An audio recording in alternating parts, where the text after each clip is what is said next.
আমি কল্পনা করতে পারিনি এই রেসিপিটি দিয়ে হাঁড়ির ভাত শেষ হয়ে যাবে, মাছ মাংস একদমই প্রয়োজন হবে না। তো আজকের এই রেসিপিটি দেখতে যেমন লোভনীয়, খেতেও সেরকম দারুণ সুস্বাদু আর মুখে দিলেই গলে যায়। তো এই রেসিপিটি বানানোর জন্য লাগবে ফুলকপি। এখানে একদম অল্প পরিমাণে ফুলকপি নিয়েছি। প্রথমে গরম জলে ভিজিয়ে রেখেছিলাম, জল ঝরিয়ে নেওয়ার পর একটা প্লেটের মধ্যে রেখে দিয়েছি। এখন একটা গ্রেটারের সাহায্যে ফুলকপির টুকরোগুলোকে ভালো করে গ্রেট করে নেব। আর এখানে ফুলকপির পরিমাণটা নিজেদের প্রয়োজন বুঝে কম বেশি করে নিতে পারো।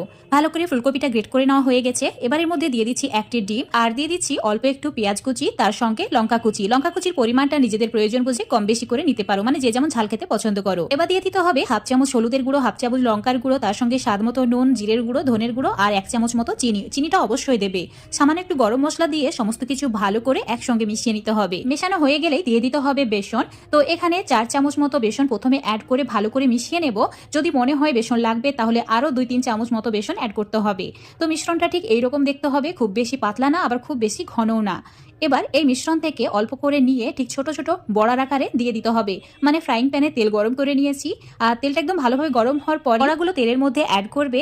তারপর এগুলোকে উল্টে পাল্টে লালচে করে ভেজে নেবে। এই সময় চুলোর ফ্লেমটা একদম মিডিয়াম করে রাখতে হবে। বড়াগুলো ভাজার সময় চুলোর ফ্লেমটা হাই বা লো করে রাখা যাবে না, মিডিয়াম ফ্লেমে উল্টে পাল্টে লালচে করে ভেজে নিয়েছি। দেখতেই পাচ্ছ উপরটা যেমন মুচমুচে হয়েছে, ভেতরটাও সেই রকম একদম ভালোভাবে কুক হয়ে গেছে।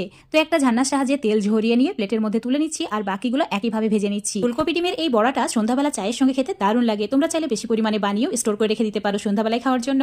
এখন এগুলোর কারি বানিয়ে নেব। বড়া ভাজার পর তেলটা রয়ে গেছে, সেই তেলের মধ্যে তেজপাতা, গোটা জিরে আর পেঁয়াজ অ্যাড করেছি। একদম ভালো করে লালচে করে ভেজে নিতে হবে। ঠিক এরকম যখন কালার চলে আসবে দিয়ে দিতে হবে টমেটো কুচি, হাফ চামচ আদা বাটা, হাফ চামচ রসুন বাটা। এই 3টি উপকরণ হালকা ভেজে নিতে হবে, মানে আদা রসুনের কাঁচা গন্ধ চলে যাওয়া পর্যন্ত ভেজে নিয়েছি। দেখতেই পাচ্ছ টমেটো অনেকটা নরম হয়ে গেছে। এখন এর মধ্যে দিয়ে দিতে হবে হাফ চামচের একটু কম হলুদ গুঁড়ো, হাফ চামচ লঙ্কার গুঁড়ো, তার সঙ্গে দিয়ে দিতে হবে স্বাদ মতো নুন আর দিয়ে দিতে হবে জিরের গুঁড়ো। এখন অল্প একটু জল দিয়ে মশলাটাকে ভালো করে কষিয়ে নিতে হবে।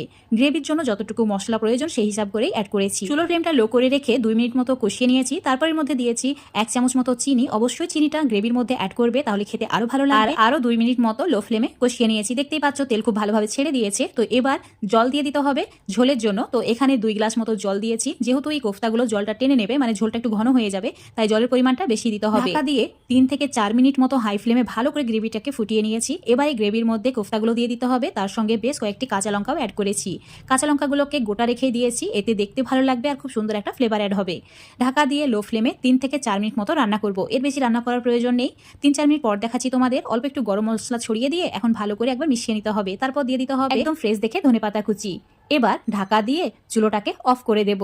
এইভাবে 5-6 মিনিট রেখে দিয়েছিলাম, তারপর তোমাদের দেখাচ্ছি। দেখতেই পাচ্ছ দারুণ একটা কালার এসেছে। দেখে কেউ বুঝতেই পারবে না এটা ডিম আর ফুলকপি দিয়ে বানানো হয়েছে দারুণ সুস্বাদু।